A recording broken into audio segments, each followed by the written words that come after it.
And what's up, guys? Today's severe weather threat extended all the way from central southern portions of Arkansas into central eastern portions of Missouri into central western portions of Illinois. SPC finally just updated their tornado risk and then expanded it more into the Illinois side a little bit more, just with like a 2% or 5% risk, but there is still the chance of some isolated tornadoes developing. I'm more confident in across portions of northeast Missouri into central and western Illinois later on this afternoon through evening hours, especially the late evening hours. Can't rule out the chance of a possible strong tornado as well, just based on the dynamics. And currently what we're seeing out there right now is those that sunlight. I mean, there's a ton of sunlight across portions of central and northern Illinois this morning, so it's definitely going to fuel storms later on today.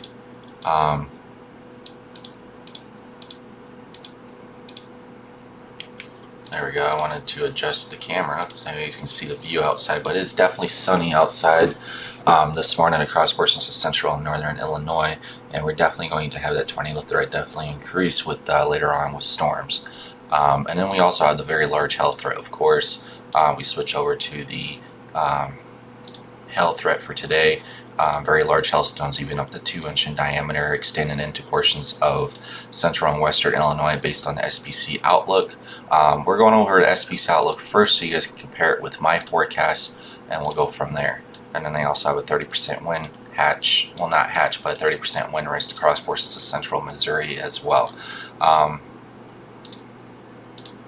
But here's the overall severe outlook here. They did expand it more into portions of central and western portions of Illinois. Like I said, the 5% tornado risk does extend into portions of central and western Illinois right there, with the 2% extending in as well. Well, like I said, I do think there's definitely a chance of seeing some tornadoes west of the 72 corridor. So we'll probably head out on Springfield and then jump west on 36 towards Macon, and then come down towards Columbia maybe. That's where we're targeting today for possible tornadic supercells later on this afternoon through evening. So that's what the plan is. After this live weather update, we're going to jump on the road and head down there. Let's go ahead and look at some of these forecast models here. Looking at some of these forecast models. Alright, so here's our cloud cover, and we're clearing this morning. That is a very nice clearing there just south of St. Louis, Missouri. That's the warm front lifting north. There's high level cloud cover that's pushing north. It's just sitting here. That's just high level cloud cover. Low level cloud cover is basically gone across portions of central and northern Illinois. So there's just high level cloud cover. So the sun's still peeking through and definitely still reaching some heating to the surface. Let's get a better look here across portions of southeast Missouri. You see that low level moisture there right underneath the high level cloud cover south of St. Louis there, south of the what interstate corridor is that? South of 70. Yeah, that's south of 70. South of 70 right here is getting some nice clearing. Go over here, check out the mapping, go to counties there. There we go. So there's 70 right there, St. Louis. So you can see there's some low-level rich moisture there with the warm front that's lifting north right there underneath the high-level cloud cover approaching the Interstate 70 corridor right there. So that warm front that's lifted north very fast, even with some of this cloud cover this morning, is going to make way for a really strong instability going into the afternoon evening hours, which will fuel our storms across portions of central western Illinois and to central and northeast Missouri. I think is where I have best potential for tornadoes today, very large hail and damaging winds. But like I said, we all have to wait and see how today evolves still. But based on what I'm currently seeing on visible satellite this morning, the clearing, the rich low-level cumulus there extending from southwest Indiana to southern Illinois into southeast Missouri this morning. You can see it right there.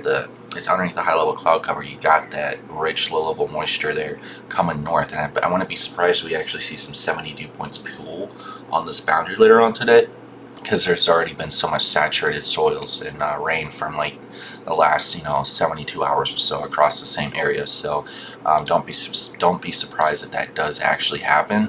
I'm just reading.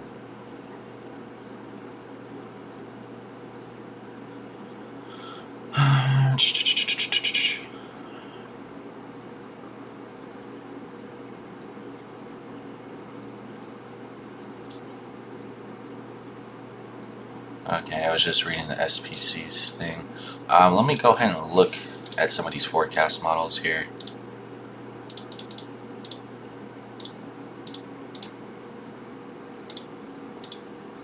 I do like the RFS sometimes.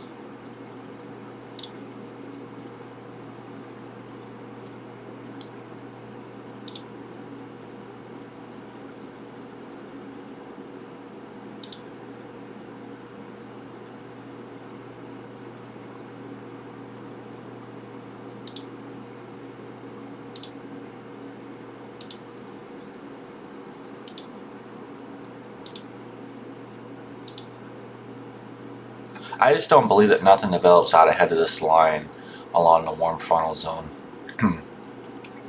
Triple point, you get a warm frontal boundary right here. It just doesn't make sense because there isn't that strong of a capping over the area here. See, there's cap going to a road. You got the warm front lifting north, obviously. You can see the boundary with the strong capping right there. You got a dry line down here. You got a front up here. Triple point right there. So that is enough to kind of break cap. There's energy. There's really strong level jet over the area, obviously. You're 850 millibars here. So it just doesn't make sense that it wouldn't show that there's storms initiating actually ahead of the line. Really nice photograph there. See, -6 cent. I don't think it's just picking up on it yet. And I can already see on the visible satellite this cumulus field that's already coming north with the warm front. So just have to watch that and see if additional cells fire off of that, and we'll just be jumping southwest towards Springfield and just kind of position as we go today. But like I said, it's very interesting how today does involve across portions of central eastern Missouri into central western Illinois. I'm just very curious of how these models are going to look as we keep getting closer to initiation.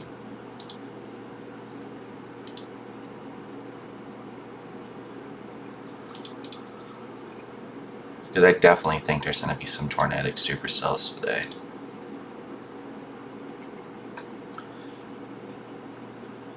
I mean, yeah, just look at the RFS here showing some crazy helicity tracks already.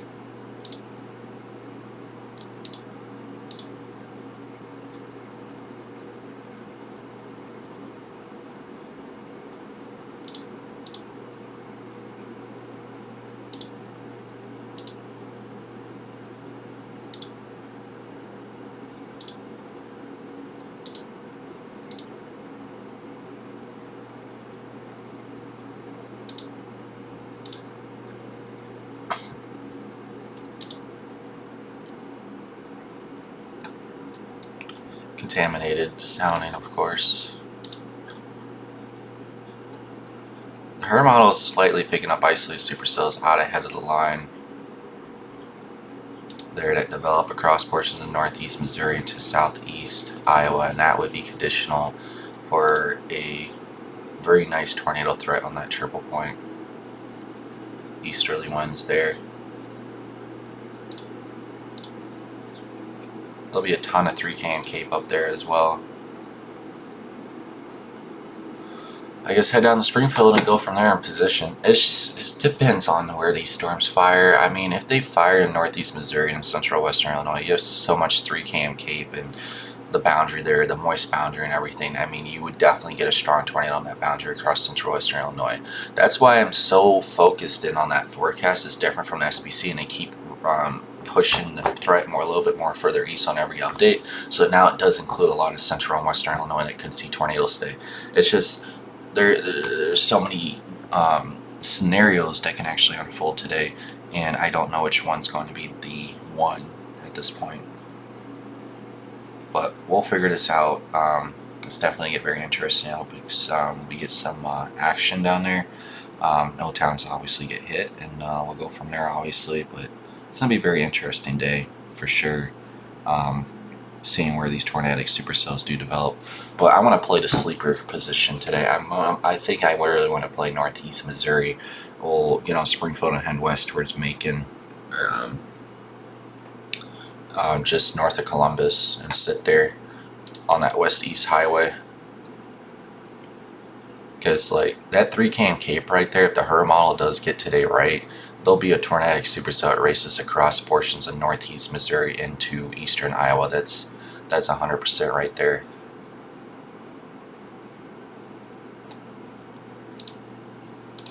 And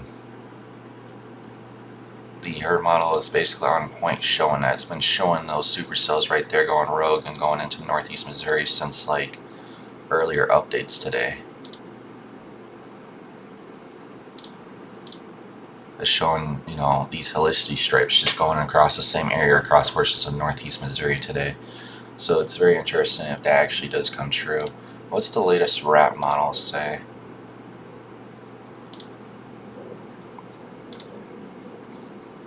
So look at the latest RAP model, given the bullseye of 3 km Cape right there across northeast Missouri, rising into southeast Iowa. Bulk share is not an issue. Look, it shows right there a batch right there, which would tell me there's an isolated supercells pushing into portions of northeast Missouri at the time. Look at simulated IR, and there you are. You got your storms right there developing. Look at the moisture. Yep, you got easterly, southeasterly winds right there near the triple point. I want to play northeast Missouri. I have a feeling about it today. You need those southeasterly surface winds. If you have southeast surface winds across portions of central southern Missouri, obviously you'll get tornadoes. But on days like this, they always put out the significant tornado risk because they see the isolated supercell convection firing on the RFS or some of these higher resolution models, and they're like alert, alert, alert. But then you need those easterly, southeasterly surface winds. Otherwise, you're not going to get strong surface turning in your low levels, and you need to be on that warm front today or the triple point, 100%. Stay tuned for later updates, and I really got to get going, so stay tuned.